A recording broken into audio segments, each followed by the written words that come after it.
اگر ان کے سامنے سر جھکانے سے بہتر ہے کہ موت.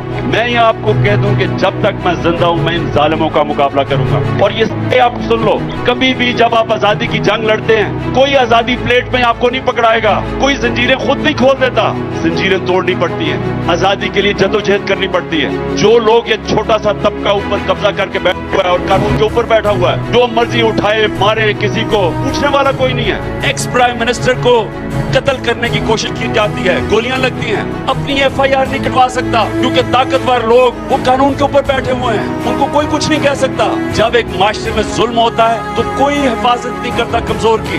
جب تک آپ ان سب کو قانون کے نیچے نہیں لے کے آئیں گے یہ ملک کا کوئی مستقبل نہیں ہے. یہ جو لوگ ہیں جو یہ قبضہ کر کے بیٹھے ہوئے ہیں, یاد رکھیں یہ ملک کو تباہ کرنے کے چکر میں اپنے ذاتی مفادات کے لیے. تو ساری قوم سمجھ جائے, جب بھی میں نے زندگی میں کوئی کام کیا نا, میں آپ کو یہ بھی کہہ دوں, میں جب فیصلہ کر لیتا ہوں, میں یہ چاہتا ہوں نوجوانوں آپ بھی یہ سمجھ جائیں, کامیابی کا ایک راز ہے, جب ایک فیصلہ ہو جاتا ہے اس سے وعدہ کریں کہ یا میں کامیاب ہوں گا یا میں مر جاؤں گا, لیکن میں نے ہار نہیں ماننی. یہ زندگی میں جب آپ کریں گے کوئی کسی کو شکست نہیں دے سکتا. یہ میرے کارکنوں, یہ ساری ہمیشہ میری بات یاد رکھنا, کبھی کوئی کامیاب نہیں ہوتا جو آدھا پیر ادھر رکھتا ہے اور آدھا ادھر رکھتا ہے. جب برا وقت آتا ہے تو وہ سوچتا ہے کہ پی ٹی آئی چھوڑ کے کسی اور پارٹی میں چلا جاؤں, اچھا وقت آتا ہے پھر کلا بازی کھا کے واپس آ جاتا ہے. یہ کبھی کامیاب لوگ نہیں ہوتے, یہ لیڈرز نہیں ہوتے. لیڈر وہ ہوتا ہے جو فیصلہ کرتا ہے, جس طرح طارق بن زیاد نے جب سندھ میں اترا تو کشتیاں جلا دی کہ یا میں کامیاب ہوں گا یا مر جاؤں گا.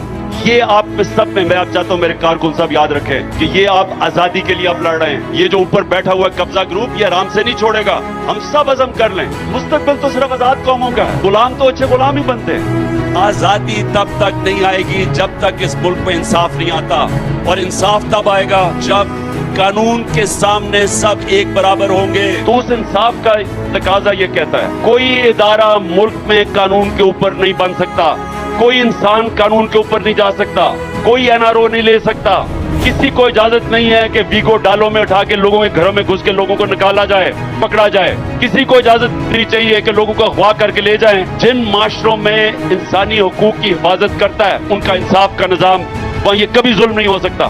تو اس لیے پہلی چیز ہم نے قائم کرنی ہے کہ ساروں کو, اداروں کو, سب کو قانون کے نیچے لے کے آنا ہے. اگر یہ ہم نے نہ کیا اس ملک کا کوئی فیوچر نہیں ہے. کہ میرے نبی نے صلی اللہ علیہ وسلم نے 1500 سال پہلے جو بات کہی تھی کہ قومیں تباہ ہو جاتی ہیں جب طاقتور جرم کرتا ہے تو اس کو پکڑا نہیں جاتا, اور صرف چھوٹے چوروں کو جیلوں میں ڈالتی ہے, وہ تباہ ہو جاتی ہے. یہ حدیث اپنے ذہن میں ڈال لو. آج اگر دنیا میں دیکھ لے جو قومیں تباہ ہو رہی ہیں وہ انصاف نہیں ہے, جو قومیں خوشحال ہیں ساری جگہ کے اوپر آپ کو انصاف نظر آئے گا.